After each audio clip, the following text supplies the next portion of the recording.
everyone, so you're welcome back to my YouTube channel. It's your girl, Darlynss. If this is the first time you're joining, please consider subscribing and give this video a thumbs up, okay? Click the like button also. This is the second part of a video series where we're talking about writing your business plan. This is the second part. We're talking about the market and the marketing.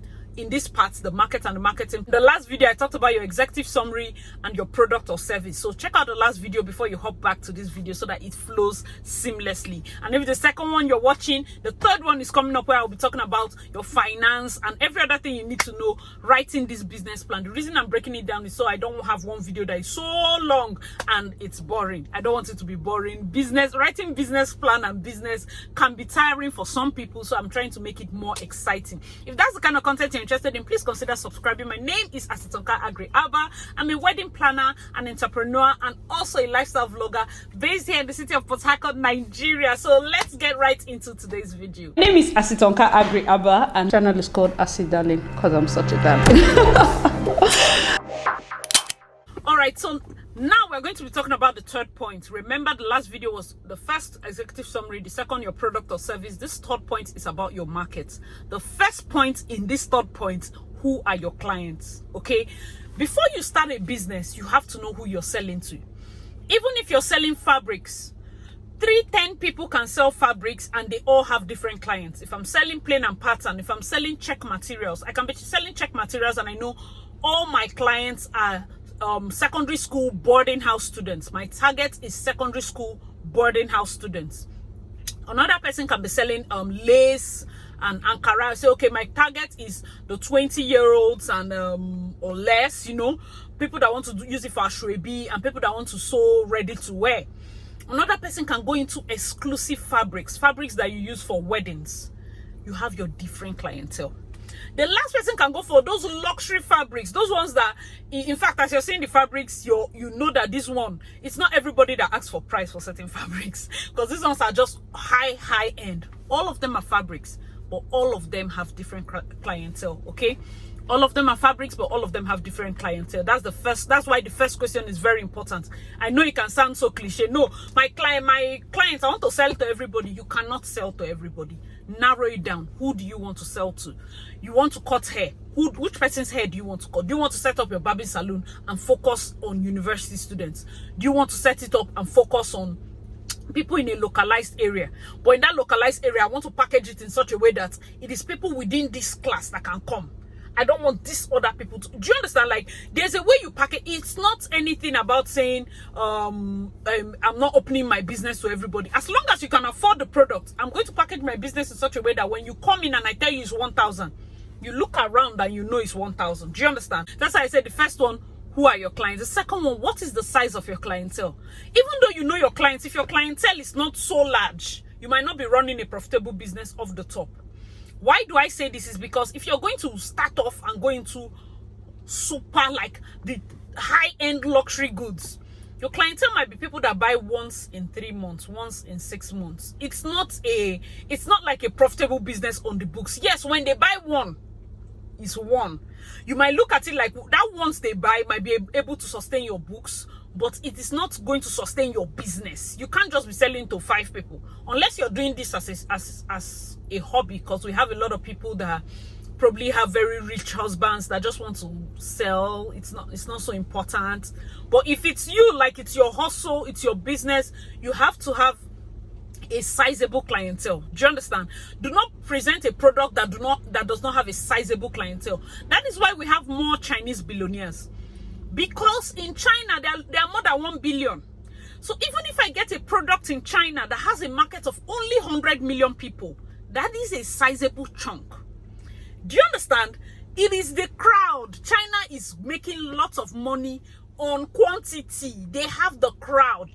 They have the buying power, the buying people. So even if I'm selling it $1, if I have 40,000 people buying that thing for $1, as against somebody that is selling for $1,000 and just has 3 people buying, it might look like, wow, $1,000 and 3 people are buying. That's a lot. This one is selling just $1. But the person doesn't know that 40,000 people were just buying it. Returns, they were buying it. Do you understand? What is the size? Number 2, what is the size of your clients? That clientele, that base you're looking at, what's the size? Estimate it. Okay, estimate it so that you can write it down. Okay, I know that at the beginning of this video I wrote you have to get a journal. You have to get a journal because the kind of information I'm going to be spitting for this business plan series is a lot. You have to get a journal. All right, so let's get to the third point, under your market. Quick pause. If you're enjoying the video so far, please give me a like and be sure to share on your community tab. If you're not subscribed already, please make sure to subscribe. That will mean so much to me. Continue. Point number 3, how much of this market do you plan to capture? So even if your clientele, like the market you're looking at is, let's say, 100 million, how much of it can you capture? Do you understand? Like, simply because your client base you're looking at 100 million doesn't mean all of them will buy from you. I'm just being truthful. All of them will not buy from you. So how much of them can you get? If you say, okay, I can look to capture 10,000, I can look to capture 1,000. I can look to, do you understand? You have to write it down. I can look to capture 100,000. Write it down. What's your clientele like? The buying power. These people that you're looking at, like saying, okay, this is my base, this is the amount. How much of them can you capture? Let's get to point number 4. The fourth point you need to look at is, what's the special, what's gap is this your product going to fill? Do you understand? Most times people do not look at it. You're bringing a new product. Hope you know that this is a market that, like I said, you have competitors. If you check the last video, we were talking about our competitors. You have competitors. What is the special thing about this, your product? What gap is it going to fill? It's going to help your market, because you're going to capture in that amount of people you want to capture. It's possible that some of them have already been captured. So for your product to be more appealing to capture those other people, it has to have a difference. This is where it comes in. So what solution is your product going to provide? What extra thing is it going to provide? So maybe every other person wants them to come and shop, but you're doing a delivery service. You're not just delivering. Okay, everybody does delivery now, but your people come in suits. Oh, how would they wear suits? No, but they come in helmets and this customized, and they are very professional. They even have laptop. You know, people like Serenre. You know, people like all those jazz, the extra. Maybe your people, you deliver no matter what I deliver from my delivery company, I have a thank you note. I'm not the person that has the thing that I'm delivering, but I'm thanking the person that used. Do you understand? Like, there's a difference. You have to add a difference. So somebody comes to deliver a package. They are not the person that sold you the package. They are just the middleman. But then they attach a thank you note. Oh my God. Not even, of course, maybe the one inside might have. That's not even your business. But the pack that you used to wrap it, of course, which is tied to your delivery company, shows your data, and it also thanks the people for using your product, using your delivering service. That's what makes you different. These little things, that's what makes you different. That's what you should bring to the table. That's what you should write down. Okay, so the next point I talked about is your product going to disrupt the current market. So if you start like this thing I just said, it's going to definitely disrupt in a small way. In a small way. There was a time Zippy, I don't know, those of you that know Zippy Logistics, before everybody started running and doing logistics business, Zippy Logistics then in Lagos, if this then I'm saying it's not as far back as 100 years, maybe like 3-4 years, they had a competition where if you see the Zippy Logistics bike, take a picture with it, you can win a trip to Dubai. Hey, what are you talking about disrupting? He disrupted the whole delivery business by that, because people were coming down from their car to take pictures with delivery guys, you know, and it was fun but for both the delivery guy and the patron. And it makes people want to use Zippy Logistics, because they started, you know, the more people do these challenges, the more the product is in your face. So you think of a product that can disrupt the market, not in a way that, you know, when people say disruptive, it's not in a bad way. It's a way that carves your own niche, such that you do not need to manually go and rip people's clients off, or stand outside some people's shop and be calling their clients. You create a product that is so good, it will make their clients to turn and be like, who is that? That's how you disrupt the market. Do you understand? That is just the main point. That's the point I need you to take from this video. That's how you disrupt the market. Make your product in such a way that people turn and be like, who is that? That's a good one. All right, so let's get to the last point around this, your market. So which is, can your brand be trusted? You're in the market now. You're looking at your market. How can your brand be trusted? What are the things?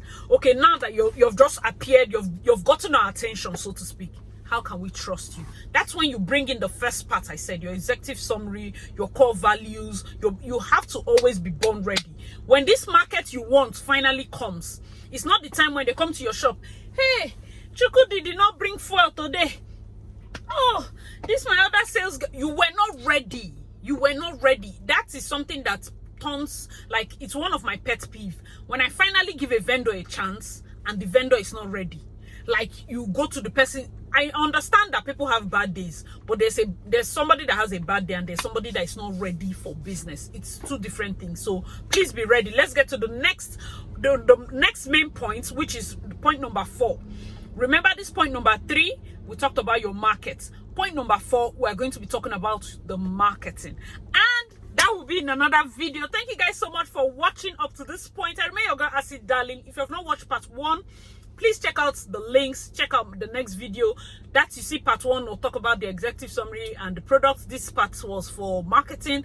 No, this part was about your market, and the next part will be about marketing. The reason I'm breaking it down is because I do not want one long video. I know that if I compile it, maybe that one video is going to blow and be very big, but I feel when you break it into smaller bits, it's more enjoyable, especially for people that just want to go straight into marketing. They know about their products, or somebody that just wants to go straight into learning a particular topic. It's going to help them. So what do you guys think? Let me know your thoughts in the comment section below, and please remember to give this video a thumbs up, and I'll see you in my next video. Bye for now.